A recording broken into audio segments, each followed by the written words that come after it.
On se retrouve aujourd'hui dans une nouvelle vidéo pour voir les 6 erreurs à éviter lorsque vous allez postuler. C'est des choses qui sont faciles à éviter et ou à mettre en place pour mettre toutes les chances de votre côté. La première erreur, c'est de négliger son réseau professionnel.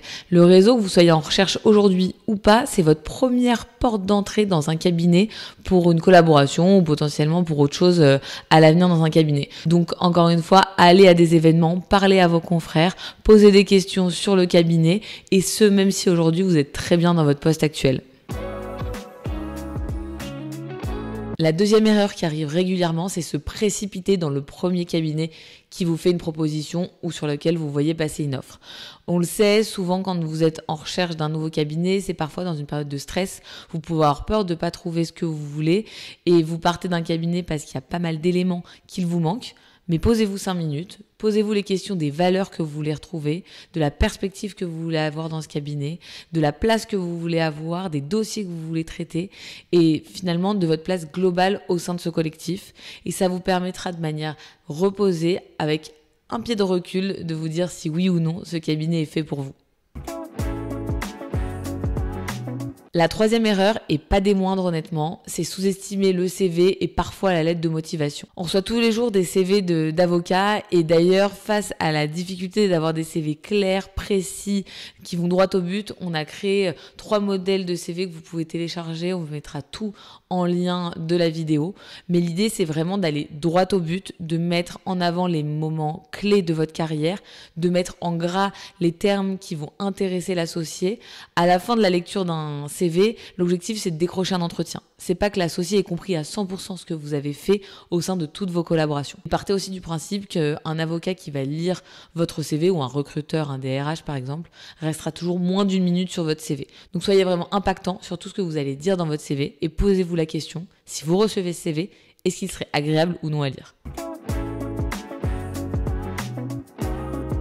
La quatrième erreur, et notamment quand vous restez longtemps dans un cabinet, c'est d'ignorer les évolutions du secteur d'activité, d'ignorer les évolutions des cabinets. Vérifiez bien, 1, que l'équipe est toujours présente dans ce cabinet. 2, comment a évolué justement cette équipe? Est-ce qu'il y a eu des nouveaux associés qui sont venus, des associés qui sont partis? Comment évolue le secteur d'activité en ce moment? Soyez préparés et ça vous préparera également à des futurs entretiens pour poser des questions adaptées qui montrent que vous avez un intérêt pour le cabinet, que vous vous êtes renseigné et que vous êtes la personne idéale pour rejoindre leur équipe.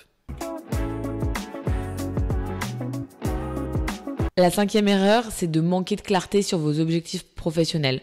Je rejoins un petit peu le point qu'on a dit au début, c'est de se poser, prendre un pas de recul sur ce qu'on a fait, pourquoi on veut quitter notre cabinet et qu'est-ce qu'on souhaite aujourd'hui mettre en place dans notre carrière pour atteindre les objectifs à moyen et à long terme. Vous voulez vous spécialiser dans un domaine précis du droit fiscal par exemple, visez les 3, 4, 5 cabinets qui ont spécifiquement cette matière. Ça vous permet de resserrer votre recherche, d'être beaucoup plus impactant et d'être beaucoup plus précis sur les raisons pour lesquelles vous allez postuler. Le 6e et dernier point qu'on voulait aborder, c'est de pouvoir valoriser son parcours. Alors, on peut utiliser une méthode qui est beaucoup utilisée en école de commerce et beaucoup moins à la faculté de droit. C'est ce qu'on appelle le SWOT. Le SWOT, il se départage en 4 grandes catégories. La première, c'est d'analyser ses forces. Sur quoi on est bon, sur quoi on peut valoriser son parcours ou non. La deuxième chose, c'est d'analyser ses faiblesses. Sur quoi on doit s'améliorer. Ça ne veut pas dire sur lequel on est mauvais, mais sur lequel on doit vraiment mettre ses efforts.